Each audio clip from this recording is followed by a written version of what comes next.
Hi welcome back to my YouTube channel journey with Swati Shetkar. ಇವತ್ತಿನ special recipe ಏನು ಅಂತ ನಿಮಗೆ ಆಲ್ರೆಡಿ ಗೊತ್ತಾಗಿರುತ್ತೆ. ನೋಡಿದ ತಕ್ಷಣ ಬಾಯಲ್ಲಿ ನೀರು ಬರುವಂತಹ ರೆಸಿಪಿ ಇದು.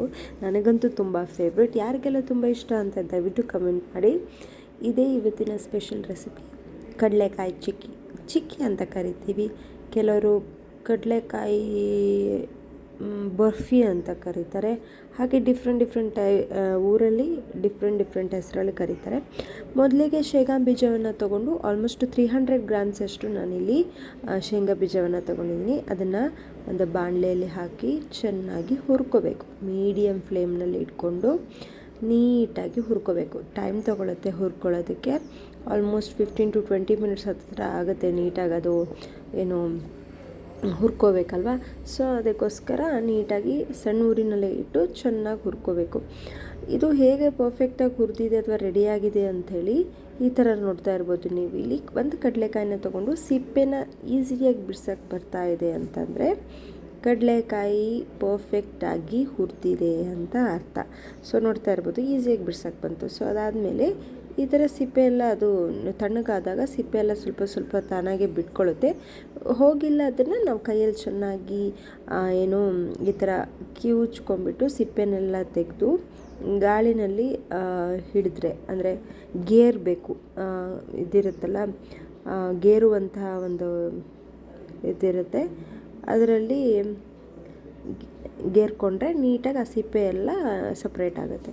ಆಮೇಲೆ ಇಲ್ಲಿ ಆಲ್ಮೋಸ್ಟು ನಾನು 150 to 200 ಗ್ರಾಮ್, ಅಂದರೆ 300 ಗ್ರಾಮ್ ಕಡಲೆಕಾಯಿ ಬೀಜಕ್ಕೆ 150 ಗ್ರಾಮ್ಸ್ ಅಥವಾ 200 ಗ್ರಾಮ್, ಆಲ್ಮೋಸ್ಟ್ 100 ಗ್ರಾಮ್ ಡಿಫ್ರೆನ್ಸ್ ಬಿಟ್ಟು ಇದು ಬೆಲ್ಲವನ್ನು ತೊಗೊಂಡಿದ್ದೀವಿ. ಬೆಲ್ಲನೂ ಅಷ್ಟೇ ನೀಟಾಗಿ ನೋಡಿ, ಅದು ಸ್ವಲ್ಪನೇ ನೀರು ಹಾಕ್ಕೋಬೇಕು, ಜಾಸ್ತಿ ಏನು ನೀರು ಹಾಕ್ಕೊಳ್ಳೋದೇನು ಬೇಡ. ಇದು ಇಂಪಾರ್ಟೆಂಟ್ ಏನು ಅಂದರೆ ಪಾಕನ ಪರ್ಫೆಕ್ಟಾಗಿ ಮಾಡೋದು.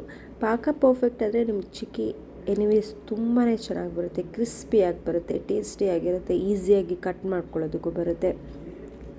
ಹಾಗೆ ತುಂಬ ದಿನ ನೀವು ಸ್ಟೋರ್ ಮಾಡ್ಕೋಬೋದು, ಮೆತ್ತಗಾಗುತ್ತೆ, ಆ ಥರದ್ದೇನು ಸಮಸ್ಯೆ ಇರಲ್ಲ. ಈ ಥರ ಒಂದು ಬೌಲಲ್ಲಿ ನೀರನ್ನು ತೊಗೊಂಡ್ಬಿಟ್ಟು ಚೆಕ್ ಮಾಡ್ಕೋಬೇಕು ನೀವು ಪಾಕ ಕರೆಕ್ಟಾಗಿ ಬಂದಿದೆಯಾ ಅಂತ.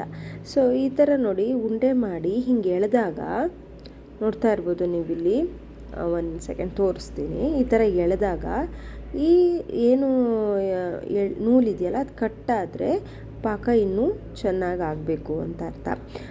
ಕಟ್ಟಾಗಿನೂ ಗಟ್ಟಿಯಾಗಿ ಸ್ಟಿಕ್ ಆನ್ ಆಗಿದೆ ಅಂದರೆ ಪಾಕ ಪರ್ಫೆಕ್ಟಾಗಿ ಬಂದಿದೆ ಅಂತ ಅರ್ಥ. ಸ್ವಲ್ಪ ಹೊತ್ತು ಬಿಟ್ಬಿಟ್ಟು ನೀಟಾಗಿ ಇನ್ನೊಂದು ಸ್ವಲ್ಪ ಹೊತ್ತು ಬಿಟ್ಟೆ ನಾನು. ಅದಾದಮೇಲೆ ಮತ್ತೆ ಒಂದು ಬೌಲಲ್ಲಿ ನೀರನ್ನು ಹಾಕೊಂಡ್ಬಿಟ್ಟು ಈ ಥರ ಚೆಕ್ ಮಾಡ್ತಾಯಿದ್ದೀನಿ. ನೋಡ್ತಾ ಇರ್ಬೋದು ಒಂದು ಶೈನಿಂಗ್ ಬರುತ್ತೆ, ಪರ್ಫೆಕ್ಟಾಗಿ ಆಗಿರೋದಕ್ಕೆ ಒಂದು ಶೈನಿಂಗ್ ಬರುತ್ತೆ. ನೋಡ್ತಾ ಇರಿ ಇಲ್ಲಿ ಈ ಥರ ಬರಬೇಕು. ಈ ಥರ ಎಳೆದಾಗ ನೀಟಾಗಿ ಹಿಂಗೆ ಬಂದರೆ, ಗಟ್ಟಿಯಾಗಿ ಬಂದರೆ ಪಾಕ ರೆಡಿಯಾಗಿದೆ ಅಂತ. ನಾನಿಲ್ಲಿ ಒಂದು ನಮ್ಮ ಮನೆಯದು ಗ್ರಾನೈಟ್ ಏನಿದೆಯಲ್ಲ ಅದರಲ್ಲೇ ತುಪ್ಪನ ಸವರ್ಕೊಂಡು ಇಟ್ಕೊಂಡ್ಬಿಟ್ಟಿದ್ದೀನಿ. ಬೇರೆ ಇದರಲ್ಲೂ ಹಾಕ್ಕೋಬೋದು, ಅದ್ರ ಬದಲು ಈ ಥರ ಈಸಿಯಾಗಿ ಮಾಡ್ಕೊಳ್ಳೋದಕ್ಕಾಗತ್ತೆ. ಸೊ ಏನು ಪಾಕ ರೆಡಿಯಾಗಿತ್ತು, ಅದಕ್ಕೆ ಕಡಲೆಕಾಯಿ ಸಿಪ್ಪೆನೆಲ್ಲ ತೆಗೆದಿಟ್ಕೊಂಡಿರೋದನ್ನ ಆ್ಯಡ್ ಮಾಡಿಕೊಂಡು ಈ ಥರ ನೀಟಾಗಿ ಗ್ರೈಂಡ್ ಮೇಲೆ ತುಪ್ಪನ ಹಚ್ಚಿ ಬಿಟ್ಟಿರ್ತೀವಲ್ಲ ಅದಕ್ಕೆ ಈ ಥರ ಎಲ್ಲವನ್ನು ತೆಕ್ಕೊಂಡು ಬಿಸಿ ಬಿಸಿ ಇದ್ದಾಗಲೇ ಹಾಕ್ಬಿಡ್ಬೇಕು, ಇಲ್ಲಾಂದರೆ ಗಟ್ಟಿ ಆಗಿಬಿಡುತ್ತೆ. ಕೆಲವರು ಉಂಡೆ ಶೇಪ್ನಲ್ಲಿ ಮಾಡ್ತಾರೆ, ಇನ್ನು ಕೆಲವರು ಈ ಥರ ಲಟ್ಟಿಸ್ಕೊಂಡ್ಬಿಟ್ಟು ಆಗೋಷ್ಟು ಲಟ್ಟಿಸ್ಕೊಂಡು ಈ ಥರನೂ ಮಾಡ್ತಾರೆ. ಇದು ಅಂಗಡಿನಲ್ಲೆಲ್ಲ ಸಿಗುತ್ತಲ್ಲ ಆ ಥರ ರೆಸಿಪಿ ತುಂಬ ಚೆನ್ನಾಗಿರುತ್ತೆ. ಈಸಿಯಾಗಿ ಮನೆಯಲ್ಲೇ ಮಾಡ್ಕೋಬೋದು. ಪರ್ಫೆಕ್ಟಾಗಿರೋ ಟೇಸ್ಟ್ಗೆ ಪರ್ಫೆಕ್ಟಾಗಿ ಈವ್ನಿಂಗ್ ಸ್ನ್ಯಾಕ್ಸ್ದು ರೆಸಿಪಿ ಅಂತಲೂ ಹೇಳ್ಬೋದು. ತುಂಬ ಚೆನ್ನಾಗಿ ಬರುತ್ತೆ. ನೀಟಾಗಿ ಲಟ್ಟಣಿಗೆಯಲ್ಲಿ ತೆಳುವಾಗಿ ಈ ಥರ ಅಂದರೆ ಇದು ಮಾಡಿದ್ರೆ ನಿಮಗೆ ತೆಳುವಾಗಿರುವಂಥ ಚಿಕ್ಕಿ ರೆಡಿ ಆಗೋಕ್ಕೆ ಸ್ಟಾರ್ಟ್ ಆಗುತ್ತೆ. ನೋಡ್ತಾ ಇರ್ಬೋದು ಇಲ್ಲಿ ರೆಡಿ ಆಗ್ತಾಯಿದೆ. ನೀಟಾಗಿ ನಾನು ಫ್ಲ್ಯಾಟಾಗಿ ಮಾಡ್ಕೊತಾ ಇದ್ದೀನಿ.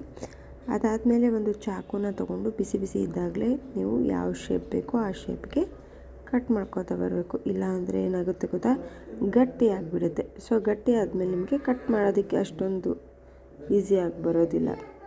ಸೊ ಅದಕ್ಕೋಸ್ಕರ ನೀಟಾಗಿ ಈ ಥರ ಕಟ್ ಮಾಡಿಕೊಂಡು ನಿಮ್ಗೆ ಯಾವ ಶೇಪ್ ಬೇಕೋ ಆ ಶೇಪಿಗೆ ಮಾಡಿಕೊಂಡ್ರೆ ದ ಪರ್ಫೆಕ್ಟ್ ಚಿಕ್ಕಿ ರೆಡಿ ಅಂತಲೇ ಹೇಳ್ಬೋದು. ನೋಡ್ತಾ ಇರ್ಬೋದು ನೀವಿಲ್ಲಿ ನೀಟಾಗಿ ಕಟ್ ಮಾಡ್ಕೊಂಡಿದ್ದೀನಿ. ನೀಟಾಗಿ ಕಟ್ ಮಾಡಿಕೊಂಡು ಈ ಥರ ನಿಮಗೆ ಯಾವ ಶೇಪ್ ಬೇಕೋ ಆ ಶೇಪಲ್ಲಿ ಚಿಕ್ಕಿನ ರೆಡಿ ಮಾಡ್ಕೊಳ್ಳೋವಂಥದ್ದು. ಗಟ್ಟಿಯಾಗುತ್ತೆ, ಬೇಗ ಬೇಗನೆ ಕಟ್ ಮಾಡ್ಕೋಬೇಕು. ನೋಡ್ತಾ ಇರ್ಬೋದು ನೀವು, ಯಾಕಂದರೆ ಪಾಕ ಬೇಗನೆ ಗಟ್ಟಿ ಆಗೋದ್ರಿಂದ. ಸೊ ಈ ಥರ ನೀಟಾಗಿ